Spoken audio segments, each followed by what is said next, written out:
Hi friends, this is Swapna. Welcome back to our channel smart Telugu house wife. ఎలా ఉన్నారు, ఏం చేస్తున్నారు? అందరూ బాగున్నారా? సో నేను కూడా చాలా బాగున్నాను. ఈ రోజు వీడియోలో మీకు తేజు కోసం తెచ్చినటువంటి కొన్ని టీ షర్ట్స్ అనేవి షేర్ చేస్తాను. అలాగే ఈరోజు పన్నీర్ కర్రీ చేస్తున్నాను నా స్టైల్లో. నేను సింపుల్గా ఇంట్లో ఎలా చేస్తాను, రెగ్యులర్గా పన్నీర్ కర్రీస్లో చాలా వెరైటీస్ ఉంటాయి. సో నేను ఇంట్లో చేసేటప్పుడు ఎలా క్విక్గా చేస్తాను అనే రెసిపీ ఇవాళ మీతో షేర్ చేస్తాను. అది చూసేసి వచ్చిన తర్వాత మనము తేజుకి టీ షర్ట్ హాల్ ఏం తీసుకున్నానో మీతో షేర్ చేస్తాను. ఓకేనండి, పదండి కిచెన్లోకి వెళ్దాం. రైస్ అయితే అగో అవుతూ ఉందనమాట, కుక్ అవుతుంది. ఇంకా కావాల్సినవన్నీ కూడా టేబుల్ మీద, అది గట్టు మీద పెట్టేసి ఉంచాను. ఇప్పుడు రెసిపీ చేస్తూ మీకు ఆ రెసిపీ కూడా షేర్ చేస్తాను, చూద్దాం రండి. వంట చూపిస్తానని చెప్పేసేసి వ్యాక్యూమ్ క్లీనర్ చూపిస్తున్నాను అని ఏంటి అనుకుంటున్నారా? ఏం లేదండి, ఆ స్టవ్ పైన కొంచెం దుమ్ములాగా ఉంది. ఈ అగారో వ్యాక్యూమ్ క్లీనర్ అయితే మనకి ఈజీగా క్లీన్ చేసేస్తుంది. ఫ్లోర్ తుడిచే బ్రష్ తీసేసాను, జస్ట్ పక్కనున్న ప్లగ్ పాయింట్కి పెట్టేసేసుకుంటే అది మనము మళ్ళీ క్లాత్తో కానీ టిష్యూతో కానీ తుడిస్తే పొయ్యి మీద అంతా పడుతుంది, అక్కడ గిన్నెల మీద అంతా పడుతుంది కదా, ఈజీగా అయిపోతుందని చెప్పేసి దీంతో క్లీన్ చేసేసాను. జస్ట్ మనం దుమ్ము ఎత్తే పని లేకుండా క్లీన్ అయిపోయింది. అండ్ ఇగోండి, ఈ విధంగా నా క్లీనింగ్ ఆయుధాలన్నిటిని కూడా బాల్కనీలో ఇలా ఒక పక్కన ఆర్గనైజ్ అయితే చేసుకుంటాను. ఈ పైన గోడకు పెట్టుకునే అటాచ్మెంట్ తోటి ఎన్ని అడ్జస్ట్ అయిపోతాయి అంటే ఒక మూలను పెట్టే పని లేకుండా అన్నీ చక్కగా గోడకి వెళ్ళిపోతాయి అనమాట. చాలా బాగా హెల్ప్ అవుతుంది. అండ్ ఈరోజు మన రెసిపీకి హీరో ఇంగ్రీడియంట్స్ చూపిస్తున్నాను. పచ్చి కొబ్బరి, 2 లవంగాలు, ఒక యాలక్కాయ, చిన్న 1/2 ఇంచ్ దాల్చిన చెక్క ముక్క, అల్లం వెల్లుల్లిపాయ పేస్టు, అండ్ మన మెయిన్ ఇంగ్రీడియంట్ వచ్చేసి పన్నీరు. ఇది లాస్ట్ టైం ఆల్రెడీ నేను కొనుక్కొచ్చినప్పుడు సగం వండాను, సగం ఉంది. అది మనం నిల్వ చేసుకునేటప్పుడు గట్టిగా డ్యామేజ్ అవ్వకుండా మనం కొంచెం వాటర్లో పోసేసి ఫ్రిడ్జ్లో పెట్టుకున్నాం అనుకోండి, పాడవకుండా ఉంటుందన్నమాట. ఫస్ట్ అయితే మసాలా అంతా కూడా ప్రిపేర్ చేసుకుందాము. ఇందాక చూపించిన అన్నిటితో పాటు చిన్న పచ్చిమిర్చి కూడా వేసేసాను. కొంచెం 2 ఆకులు అలాగా కొత్తిమీర, కొంచెం పుదీనా, కాస్త ఫ్లేవర్కి అంతే, ఎక్కువ అవసరం లేదు. అండ్ ఉల్లిపాయ కొంచెం తాలింపులోకి వేసుకోవడానికి కొద్దిగా ముక్క పక్కన పెట్టి మిగతా ఒక పెద్ద ఉల్లిపాయ, ఒక 2 టమాటాలు, అంతే. ఇవన్నీ కలిపేసి మంచిగా పేస్ట్ లాగా చేసేసుకున్నాను. ఈ లోపల పన్నీర్ కూడా ముక్కలు కట్ చేసేసుకుందాం. నేను చెప్పానని కాదు, ఒక్కసారి నేను ఎలా చూపించానో అలా ట్రై చేయండి. ఈరోజు చూపించినట్టుగా నిజంగా సూపర్గా ఉంది అంటారు. అంత బాగుంటుంది అనమాట కర్రీ, చాలా బాగా కుదురుతుంది. రెసిపీ సూపర్గా ఉంటుంది, మీరు నమ్మరు. నేను చెప్పినట్టుగా ట్రై చేసి చూడండి. నేను ఎలా చెప్తానో టిప్స్ అలాగా. రెసిపీ అయితే స్కిప్ చేయొద్దు, కంప్లీట్గా చూడండి. పన్నీరు మరి పెద్ద ముక్కలుగా ఏం అవసరం లేదు, చక్క మీడియం సైజ్, మన ఫింగర్కి పొడవు ఉంటుంది కదా, అంత చిన్న చిన్న ముక్కలుగా వచ్చేలాగా చేసుకుంటే సరిపోతుంది. ఇవ్వండి, అన్నీ రెడీ చేసి పెట్టేసుకున్నాను. అండ్ మసాలా పేస్ట్ కూడా రెడీ చేసేసాను. ఒక చిన్న గిన్నెడైందనమాట. ఇంక ఈ కొత్తిమీర కూడా మనం కట్ చేసేసి పక్కన పెట్టుకుంటే ఇక చాకు అవన్నీ అనవసరమైన అన్నీ తీసేసి కౌంటర్ తుడిచేసుకోవచ్చు. కూర చేసుకుని మిగతా చాకులు గరిటెలను పక్కన పెట్టేయచ్చు అనమాట. అందుకని అది కూడా చేసేసి చాకుని క్లీన్ చేసి పక్కన పెట్టేశాను. ఇప్పుడు నేను వండేటటువంటి బాండీ వచ్చేసి ఇండస్ వ్యాలీ నుంచి తీసుకున్నదండి. చాలా బాగుంది, బుజ్జిది. రోజువారీగా మా ఇద్దరికి సరిపడే కూరకి చాలా బాగా ఉపయోగపడుతుంది. ఇది మీరు తీసుకోవాలి అంటే దీని యొక్క లింక్ కూడా మీకు డిస్క్రిప్షన్లో ఇస్తాను. మోర్లా స్వప్న అనే కూపన్ కోడ్ యూస్ చేస్తే మీకు 12% డిస్కౌంట్ కూడా వస్తుంది. సింపుల్, ఏం లేదు, చక్కగా చిన్నగా ఇద్దరికి బాగుంటుంది. మనము బ్రేక్ఫాస్ట్లో చట్నీస్ చేసుకోవడానికైనా, కొంచెం పాటి కూరలు చేసుకోవడానికైనా పెద్ద పెద్ద బాండిల్ లేకుండా క్యూట్గా బాగుందనమాట. నాకైతే బాగా నచ్చింది. ఇది తీసుకున్న దగ్గర నుంచి కూర ఇందులోనే వండుతున్నాను, నాకు అంత నచ్చిందనమాట ఇది. సో ముందైతే నేను ఒక 2 స్పూన్స్ ఆయిల్ వేసుకున్నాను, మరి ఎక్కువ కూడా వేయలేదు. చూడండి, 2 స్పూన్ల ఆయిల్ వేసి కొద్దిగా షాజీరా, జీలకర్ర కాదు, ఇట్లాంటి కొంచెం మంచి మసాలా ఫ్లేవర్ వచ్చే వాటికి షాజీరా వేసుకుంటే బాగుంటుంది. ఒక కొద్దిగా 1/2 టీ స్పూన్ షాజీరా వేసిన తర్వాత బిర్యానీ ఆకు వేసి మనం కొంచెం కట్ చేసి పెట్టుకున్నాం కదా ఉల్లిపాయలు, అవి వేసాను. అవి ఎందుకు అంటే మొత్తంగా పేస్ట్ ముందే వేసేస్తే అడుగంటినట్టుగా అవుతుంది. అలా కాకుండా కాస్త ఉల్లిపాయలు ఫ్రై చేసుకుని దాంట్లో అల్లం వెల్లుల్లిపాయ పేస్ట్ వేసేసి అది పచ్చివాసన పోయే వరకు కాస్త ఒక 1/2 నిమిషం పాటు ఫ్రై చేసుకోవచ్చు. ఇదనుకోండి ముద్దలాగా ఉంటుంది కదా, సో కొంచెం ఉల్లిపాయలతో అయితే ఫ్రై చేసుకోవచ్చు. ఆ వాసన అనేది పోతే చాలన్నమాట.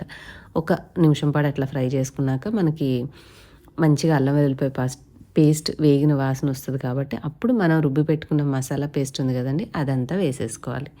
ఇదంతా వేసి ఆ ముద్ద ఒక్కటే తిప్పామనుకోండి మళ్ళీ అడుగంటి టేస్ట్లెస్గా అయిపోతుంది. అలా కాకుండా కొంచెం వాటర్ వేసుకోవాలి. మసాలా పేస్ట్ వేసాక కొంచెం నీళ్లు పోసేసి ఇప్పుడు ఈ గ్రేవీ మీకు అర్థమవుతుంది కదా, కూర దగ్గరకు వస్తే ఎంత అవుతుంది అనేది చూసుకొని నేనైతే ఉప్పు, కారం, పసుపు 3 వేసేస్తాను. ఇంకా దీంట్లోకి మీరు ఎటువంటి గరం మసాలాలు, అవి ఇవి ఏం వేయాల్సిన అవసరం లేదు.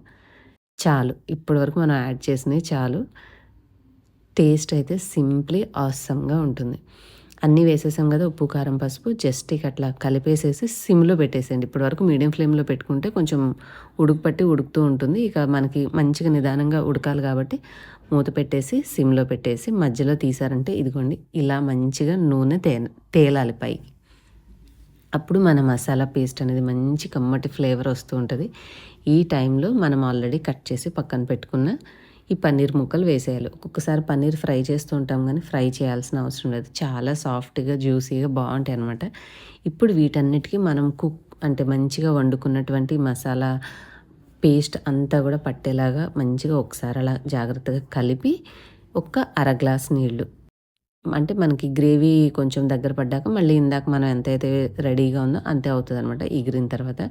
సో ఒక అర గ్లాస్ వాటర్ పోసేసి మరీ గరిటెతో బాగా కలిపేయకుండా నిదానంగా అంత వాటరు మనకి మసాలా అంతా కూడా మంచిగా కలిసేలాగా మిక్స్ చేసుకొని ఇప్పుడు కూడా ఒక నిమిషం పాటు హై ఫ్లేమ్లో ఉంచండి. ఉడకడం స్టార్ట్ అయ్యింది కదా, నీళ్లు పోసాం కాబట్టి వేడెక్కాలి కదా, కొంచెం హై ఫ్లేమ్లో ఉంచుకొని తర్వాత సిమ్లో పెట్టేసి మూత పెట్టేయండి.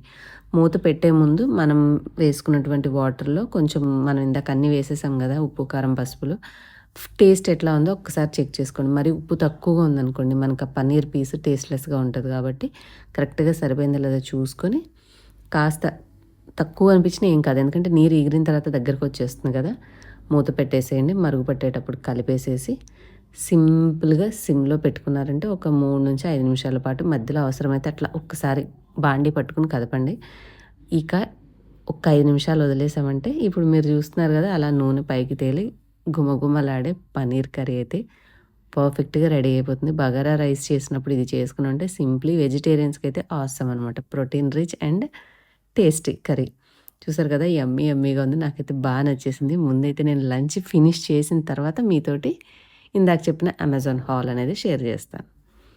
అమ్మయ్య, చక్కగా నేను మా వారిద్దరం కలిసి మంచిగా లంచ్ అయితే కంప్లీట్ చేసేసుకున్నాము.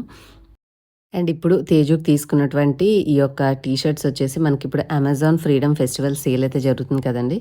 సో ఈ అమెజాన్ గ్రేట్ ఫ్రీడమ్ ఫెస్టివల్ మనకి 6 ఆగస్టు నుంచి 11th ఆగస్ట్ వరకు ఉంటుందన్నమాట. మనకి మినిమం 50 to 80% ఆఫ్ ఉంటుంది ఆన్ 1500+ టాప్ బ్రాండ్స్. అలాగే 4 lakhs+ స్టైల్స్ మీద లాట్ ఆఫ్ డీల్స్ ఉంటాయి. కాబట్టి నేను తీసుకున్నటువంటి ఈ యొక్క టీషర్ట్స్ అన్నీ మీకు చూపిస్తున్నాను కదండి, ఇవి నేను M సైజ్ తీసుకున్నాను. సో మీకు ఒకవేళ నచ్చి ఈ సేమ్ ఇవే తీసుకోవాలి అని అనుకుంటే వీటికి సంబంధించిన లింక్స్ నేను డిస్క్రిప్షన్ అండ్ పిన్ కామెంట్లో ఇస్తాను. హ్యాపీగా కావాలంటే షాపింగ్ చేసుకోవచ్చు. చాలా చాలా బాగున్నాయి. నాకు అంటే మన లేడీస్కి అయితే డిఫరెంట్ కలర్స్, ప్యాటర్న్స్, మోడల్స్ ఉంటాయి. వీళ్ళకి ఏమున్నాయి చెప్పండి, సింపుల్గా దాని మీద వేసే ఒక అచ్చు తప్ప. సో అది ఎలా ఉంది అనేది చూసుకోవడమే అనమాట. మిగతా క్లాత్ అంతా సేమ్గానే ఉంటుంది. సో ఇది యాంగ్రీ మ్యాన్ అనే థీమ్ తోటి ఉందనమాట. ఇందాకటిది వచ్చేసి డిఫరెంట్ మూడ్స్ అని ఉన్నాయని చెప్పేసి చాలా కష్టపడ్డాను సెలెక్ట్ చేసుకోవడానికి. ఎందుకంటే అన్నీ సేమ్ కలరే, అయితే బ్లాక్, వైట్, లేదంటే మరీ జిగలుగా ఉంటాయి. వాడికి మళ్ళీ ఎలా ఉంటాయో, ఇప్పుడు పెద్ద అయిపోయారు కదా, వాళ్ళ టేస్ట్ తగినట్టు మనము తీసుకోవాలి కాబట్టి కొంచెం తను చిన్నప్పటి నుంచి ఎలా ఇష్టపడతాడనే వేలో ఆలోచించి చూసి సెలెక్ట్ చేసుకున్నాను. అంటే ఈ మార్వెల్స్, ఐరన్ మ్యాన్లు, సూపర్ మ్యాన్లు ఇవి ఇష్టపడతారు కాబట్టి చూసుకొని ఆ థీమ్ ఉన్నవి సెలెక్ట్ చేశాను అనమాట. బాగానే అనిపించాయి. ఇదొక్క టీషర్టు నేను పెట్టిన M అయినా కూడా చాలా పెద్ద సైజ్ అనిపిస్తుంది. చూసి మళ్ళీ రీసైజ్ చేసి ఇంకొక చిన్న బిలో సైజ్ తీసుకుంటే పోయిద్దేమో. అన్నిటి మీద ఇదొక్కటే M పెట్టినా కూడా చాలా పెద్దగా అనిపించింది. సో కలర్స్ అయితే ఎప్పుడు రొటీనే అండి. వైట్, బ్లాక్, నేవీ బ్లూ ఆ 3 తీసుకుంటూ ఉంటాను. ఇంకా మిగిలినవి ఏమైనా తనకు నచ్చితేనే తీసుకుంటాడు. కానీ నాకు తెలిసి ఈ కలర్స్ స్టాండర్డ్ కలర్స్ కాబట్టి వీళ్ళకి కొంచెం వచ్చేది చలికాలము, అలాగే వర్షాకాలము, కాస్త బాడీ కవరేజ్ ఉంటుందని చెప్పి ఒక్కటి మాత్రం ఫుల్ హ్యాండ్స్ తీసుకున్నాను. అన్నీ రెగ్యులర్ స్టైల్ ఎందుకని. సో ఇవన్నీ కూడా నేను తీసుకున్నవి బేవకూఫ్ అని చెప్పేసి అదొక బ్రాండ్ ఉందండి. సో బాగున్నాయి దాంట్లోనే, అందుకని చెప్పేసి ఆ బ్రాండ్వి తీసుకున్నాను. అన్ని టీషర్ట్స్ రీజనబుల్ ప్రైస్లో ఉన్నాయి, మరి ఎక్కువ కాస్ట్ కూడా లేవు. అండ్ ఫైనల్గా ఇది బాగుంది. ఇమేజ్లో అయితే వాళ్ళు బ్రాండ్ ఫొటోస్ పెడతారు కదా, చాలా బాగుందనమాట వేసుకుంటే. అందుకని చెప్పేసి చివరిగా ఫర్ ఎవర్ యంగ్ అనేటటువంటి కొటేషన్ ఉన్నటువంటి వైట్ టీ షర్టే మళ్ళీ ఇంకోటి తీసుకున్నాను. అన్నీ కూడా డీసెంట్ కలర్స్ అండ్ సింపుల్‌గా ఉన్నాయి తీసుకున్నాను. నాకైతే నచ్చాయి. మీకు నేను చూయించిన వాటిలో ఏవి నచ్చింది? ఏ టీ షర్ట్ బాగుందనేది నాతో కామెంట్ సెక్షన్‌లో చెప్పండి. అండ్ మీ పిల్లలకు కూడా మీరు ఒకవేళ తీసుకోవాలి అంటే సైజెస్ ఉంటాయి. సైజులను బట్టి same T shirts different sizes తీసుకోవచ్చు. లింక్స్ అన్నీ కూడా డిస్క్రిప్షన్‌లో ఉంటాయి. అండ్ ఇవాల్టి వీడియో నచ్చినట్లయితే లైక్ చేసి, షేర్ చేసి, కొత్త వాళ్ళైతే సబ్స్క్రైబ్ చేసుకోండి. నెక్స్ట్ వీడియోలో మళ్ళీ కలుద్దాం. Bye. Thank you for watching.